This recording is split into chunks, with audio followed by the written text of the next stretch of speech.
आगे बढ़ते अगली खबर का रुख करेंगे। मिलकर चुनाव लड़ो, नहीं तो 2023 कांग्रेस का आखिरी चुनाव होगा। जी हां, ये कहना है कि कांग्रेस के दिग्गज नेता और पूर्व मुख्यमंत्री दिग्विजय सिंह का, जिनका रतलाम में ये वीडियो वायरल हो रहा है, जिसमें वो कार्यकर्ताओं को नसीहत देते नजर आ रहे हैं।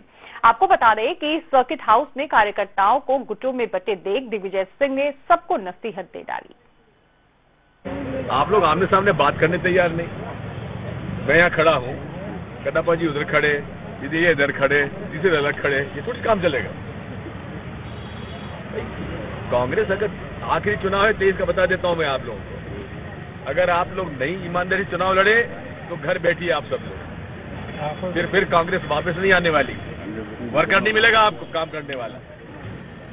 ये क्या वीडियो निकाल रहे हो तुम लोग? आप लोग आमने सामने बात करने तैयार नहीं। मैं यहाँ खड़ा हूँ, कन्नाप्पा जी उधर खड़े, दीदी ये इधर खड़े, तीसरे अलग खड़े, ये थोड़ी काम चलेगा। कांग्रेस अगर आखिरी चुनाव है 23 का बता देता हूँ मैं आप लोगों को, अगर आप लोग नहीं ईमानदारी चुनाव लड़े तो घर बैठिए आप सब लोग, फिर कांग्रेस वापस नहीं आने वाली, वर्कर नहीं मिलेगा आप। ये क्या वीडियो निकाल रहे हो तुम लोग? पूर्व मुख्यमंत्री हैं और जब भी कोई बयान देते हैं तो सनसनी फैला देते हैं, लेकिन इस बार अपनी ही पार्टी के बारे में कुछ ऐसा कह गए हैं, कार्यकर्ताओं को कुछ ऐसी नसीहत दे गए हैं, जिससे सवाल कांग्रेस पर ही उठ रहा है कि ये चुनाव 2023 का कांग्रेस के लिए आखिरी चुनाव है। तो क्या वाकई में 2023 में अगर कांग्रेस ने जीत हासिल नहीं की या जगह नहीं बना पाई तो पूरा भारत या कहे मध्य प्रदेश की अगर से बात करें तो कांग्रेस मुक्त होने वाला है? सवाल यही उठता है। ज्यादा जानकारी के लिए रुख करेंगे हमारे रतलाम संवाददाता विजय मीणा का। विजय, किस कार्यक्रम के लिए दिग्विजय सिंह आए थे? जो कुछ भी उन्होंने कहा ऐसा लग रहा है, हालांकि उन्होंने बहुत गंभीरता से कहा, ऐसा लग रहा है गुटबाजी तो बरसों से थी, लेकिन अब चिंता सता रही है कि इस गुटबाजी की वजह से हम 2023 में भी शायद जीत ना पाए। देखिए, मैं बता दूं आपको कि मध्य प्रदेश के पूर्व मुख्यमंत्री और कांग्रेस के कद्दावर नेता दिग्विजय सिंह जी जो कल रात को रतलाम आए थे और यहाँ से रात में रात्रि विश्राम करने के बाद सुबह उनको तेलाना विधायक हर्ष विजय गहलोत के यहाँ जो विवाह कार्यक्रम था उसमें जाना था। उसके पहले वो सर्किट हाउस पे जिले भर से जो कांग्रेस कार्यकर्ता आए थे उनसे मुलाकात कर रहे थे। उसी दौरान जावरा और आलोक के कांग्रेस कार्यकर्ता जब उनसे मिले तो वो पहले कुछ कांग्रेस के यहाँ जो दो गुट के नेता हैं उनसे अलग अलग मिलना चाह रहे थे, लेकिन दोनों को साथ में बुलाया गया और उन दोनों को ये नसीहत दी कि जब तुम एक नहीं रह सकते तो फिर चुनाव कैसे लड़ोगे। और अगर ये जो चुनाव आने वाला चुनाव है 2023 में, अगर इसमें जीत नहीं हुई तो कांग्रेस खत्म हो जाएगी और कांग्रेस को कार्यकर्ता ढूंढने से नहीं मिलेंगे। यानी कि इस बात से साफ ये स्पष्ट इंडिकेट कर दिया है दिग्विजय सिंह जी ने कि अगर अब कांग्रेस एकजुट नहीं हुई तो मध्य प्रदेश में बीजेपी का मुकाबला करना संभव नहीं होगा आगामी समय में, और कार्यकर्ता पार्टी छोड़कर जा सकते हैं। क्योंकि जिस तरह से आने वाले पिछले दिनों में जो कांग्रेस के जो बड़े लीडर थे आपकी आवाज साफ तौर पर हम सुन नहीं पा रहे हैं, कुछ तकनीकी परेशानी है।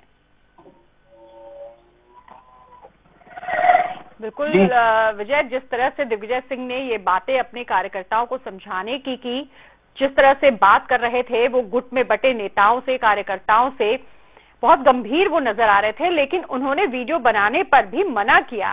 यानी कहीं ना कहीं उन्हें पता था ये जो कुछ भी कह रहे हैं अपने लोगों के बीच में कह रहे हैं, लेकिन अगर बात बाहर निकली दूर तक जाएगी और फिर बीजेपी को एक और मौका मिलेगा चुटकी लेने का। बिल्कुल सही है ये बात कि बीजेपी इस मामले में दिग्विजय सिंह के जो भी बयान आते हैं उसमें हमेशा कुछ ना कुछ अपने चुटकी लेती है, और ये बयान तो बड़ा महत्वपूर्ण बयान है कि कांग्रेस का एक ऐसा कद्दावर नेता जो अखिल भारतीय महासचिव रह चुके हैं, मध्य प्रदेश के 2 बार मुख्यमंत्री रह चुके हैं, वो खुद स्वीकार कर रहे हैं कि वर्ष 2023 का जो चुनाव है अगर वो कांग्रेस नहीं जीती तो वो कांग्रेस खत्म हो जाएगी। यानी कि बीजेपी जो कहती आ रही है कि कांग्रेस मुक्त देश और प्रदेश बनाना, तो वो की आशंका यहाँ दिग्विजय सिंह ने कार्यकर्ताओं के सामने जाहिर कर दी। अब इससे ये बात में दूसरा इसका पहलू ये भी निकाला जा सकता है कि जो कांग्रेस में गुटबाजी है वो रतलाम जिले नहीं पूरे मध्य प्रदेश में पूरी तरह से कांग्रेस बची हुई है। जी बिल्कुल, तो यही सवाल उठता है कि जो चिंता दिग्विजय सिंह की है क्या वो पूरे कांग्रेस की चिंता है? जिस तरह के हालात कांग्रेस के लिए बन रहे हैं, क्या वाकई में कांग्रेस अब बैकफुट पर है? क्या लगातार कांग्रेस की जो गुटबाजी है वो उसको बहुत ज्यादा नुकसान पहुंचा रही है? कद्दावर नेता है, पूर्व मुख्यमंत्री हैं, और ऐसे में अगर वो कोई बात समझा रहे हैं, कोई बात कह रहे हैं, चिंता जाहिर कर रहे हैं, तो जाहिर सी बात है वो कांग्रेस के लिए चिंतन और मनन का विषय है। हमारे साथ जुड़ रहे हैं के मिश्रा जी, महासचिव हैं कांग्रेस के, उनसे बात करेंगे। के मिश्रा जी, बहुत स्वागत है आपका। पूर्व मुख्यमंत्री दिग्विजय सिंह, कद्दावर नेता, आपके नेता क्या कह रहे हैं? क्या कांग्रेस मुक्त होने वाला है प्रदेश 2023 में? ये चिंता सता रही है। देखिएगा, मैं दिग्विजय सिंह जी को सैल्यूट करना चाहूंगा कि उन्होंने यथार्थ को उन कार्यकर्ताओं के समक्ष लाकर उपस्थित किया है जिसकी वजह से कांग्रेस पार्टी को रतलाम में या अन्य जगहों पर नुकसान हो सकता है। और एक साहसी नेता के रूप में उन्होंने डांट पिलाकर, जो हमारे परिवार के मुखिया भी हैं माननीय दिग्विजय सिंह जी, डांट पिलाकर उन्होंने जो हमें समझाया है वो काबिले तारीफ है। और वो ये प्रदर्शित कर रहा है कि हम चुनाव को लेकर चिंतित हैं, हम गुटबाजी को स्थान नहीं देंगे। बिल्कुल, लेकिन ये बात जिस तरह से दिग्विजय सिंह इस वक्त कह रहे हैं, कार्यकर्ताओं को समझाने की कोशिश कर रहे हैं, पहले से भी अंदर खाने ये चर्चा चलती रही है, समझाने की कोशिश की जाती रही है, लेकिन दिग्विजय सिंह ने जो कहा है उस बयान पर विचार करना होगा कांग्रेस को। उन्होंने कहा कि 2023 का चुनाव आखिरी होगा कांग्रेस के लिए। ये चिंता से बढ़कर चिंतन का विषय हो गया है कांग्रेस के लिए। देखिएगा, मैंने उन्हें पहले आपको बात करते हुए सैल्यूट किया है कि हम अपनी कमजोरियों को लेकर चिंतित हैं, और कार्यकर्ता हर पार्टी का जान होता है जी। उनको उन्होंने चेताया है कि यदि आप लोग नहीं संभले तो जीत दूर की कोड़ी हो जाएगी। तो ये गलत क्या है? और मैं खुद स्वीकार करता हूँ कि हमारी पार्टी में गुटबाजी है, प्रारंभ से नेहरू जी के टाइम से है, और इसको स्वीकार करना चाहिए, मगर मनभेद नहीं है। और यदि पार्टी का शीर्ष नेता इस तरह के हमें समझाइश देता है तो उन्होंने यह साबित कर दिया है कि मैं पार्टी का मुखिया हूँ, मैं अपने कार्यकर्ताओं को डांट सकता हूँ। इसके विपरीत भारतीय जनता पार्टी में कितनी गुटबाजी है। अब आप राजनीतिक कोई नाम नहीं लेता है। जी, अब आप ऐसी पार्टी पर आरोप लगाने जा रहे हैं जो कह रही है कि कांग्रेस मुक्त प्रदेश बनाएंगे, देश बनाएंगे, और आपके नेताओं को चिंता सता रही है। तो उसी पार्टी से बात कर लेते हैं। बीजेपी के प्रवक्ता राकेश शर्मा जी हमारे साथ जुड़े हैं। राकेश जी, जो कुछ भी दिग्विजय सिंह ने कहा है, अब क्योंकि बात निकल ही गई है तो आप तक पहुंची होगी, बीजेपी तक पहुंची होगी, तो उस पर आपकी प्रतिक्रिया क्या है? देखिए, माननीय दिग्विजय सिंह जी ने जो कहा जी, उसका जवाब कांग्रेस पार्टी दे रही है, और कांग्रेस पार्टी उसकी सफाई दे रही है जी। पर मध्य प्रदेश में कांग्रेस कबीलिया संस्कृति में जी रही है, ये बात हम हर बार कहते हैं और बार बार हर चैनल पे कहते हैं। आज मध्य प्रदेश में दो बड़े कबीले, एक कमलनाथ का कबीला, एक दिग्विजय सिंह जी का कबीला, और छोटे कबीले तो बहुत सारे हैं। अरुण यादव से लेके तो पूर्व नेता प्रतिपक्ष अजय सिंह जी का कबीला है, और एक दो छोटे छोटे कबीले बहुत सारे हैं। आज स्थिति ये हो गई है कांग्रेस की कि कांग्रेस के नेता एक दूसरे से बात करना पसंद नहीं करते, एक दूसरे का चेहरा देखना नहीं पसंद करते। आज से दिन जी जो कांग्रेस के प्रभारी है मध्य प्रदेश के, वो भी उस बैठक में उपस्थित थे। उसमें प्रमुख लोगों को बुलाया गया था, जिसमें दिग्विजय सिंह जी पूर्व मुख्यमंत्री के नाते बुलाया गया था, सांसद के नाते उन्हें बुलाया गया था, अरुण यादव को पूर्व प्रदेश अध्यक्ष के नाते बुलाया गया था। ये दोनों नेता उस बैठक में नहीं पहुंचे, और उसके उलट दूसरे दिन ये दोनों नेता एक दूसरे के साथ डिनर डिप्लोमेसी करते हुए देखे गए। तो कहीं ना कहीं अब दिग्विजय सिंह जी अपने ग्रुप को मजबूत करने के लिए मध्य प्रदेश में घूम रहे हैं। तो उनका ये कहना ये है कि अब मेरा तो बुढ़ापा आ गया है, एक आधी चुनाव मेरा बचा हुआ है, मेरे बेटे को अब कांग्रेस का प्रदेश अध्यक्ष और मुख्यमंत्री अगर आप लोगों को बनाना है तो मुझे मजबूत कीजिए। दूसरी तरफ कमलनाथ घूमते फिर रहे हैं कि मुझे और मेरे बेटे को मजबूत कीजिए। तो ये जो परिवारवाद और बेटावाद जो कांग्रेस में चल रहा है, ये कांग्रेस को मुबारक हो। मेरा तो स्पष्ट रूप से कहना है कि कल किसी दरगाह में दुआ मांग रहे थे अरुण यादव के, मुख्यमंत्री अरुण यादव बन जाए मध्य प्रदेश के। तो आज कांग्रेस के घोषित प्रदेश अध्यक्ष कमलनाथ हैं, नेता प्रतिपक्ष कमलनाथ हैं, और मुख्यमंत्री के उम्मीदवार कमलनाथ हैं, और दिग्विजय सिंह जी अरुण यादव को मुख्यमंत्री बनाने के लिए दरगाह में दुआ मांग रहे हैं। जो कुछ भी आपने कहा, मिश्रा जी से पूछ लेते हैं। मिश्रा जी, चलिए बहुत सारी बातें बता दी राकेश जी ने, लेकिन इन बातों का समाधान क्या है, इस समस्या का समाधान क्या है, गुटबाजी से कैसे निपटेंगे? दिग्विजय सिंह जो कह रहे हैं कि गुटबाजी से दूर निकलो, वो खुद ही गुटों में बटे हुए हैं।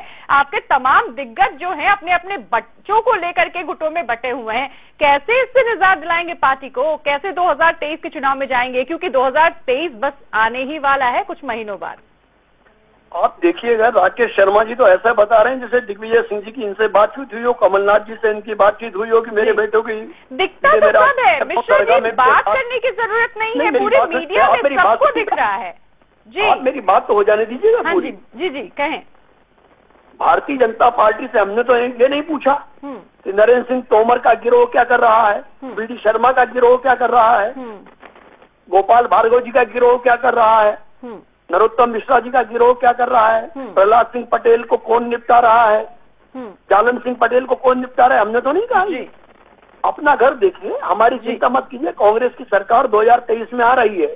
2018 में भी हम आए थे, खरीद फरोख्त करके आप लोगों ने सरकार को खरीदा है और 2023 में हम स्पष्ट बहुमत के साथ आ रहे हैं। और पहले उत्तर प्रदेश भारतीय जनता पार्टी बचा ले, फिर मध्य प्रदेश की चिंता करें। केके जी, आपने जो कुछ भी बातें कही हैं उसमें सबसे पहला जो आपने नाम लिए जितने दिग्गजों के, वो सभी दिग्गज बड़े बड़े पदों पर आसीन हैं।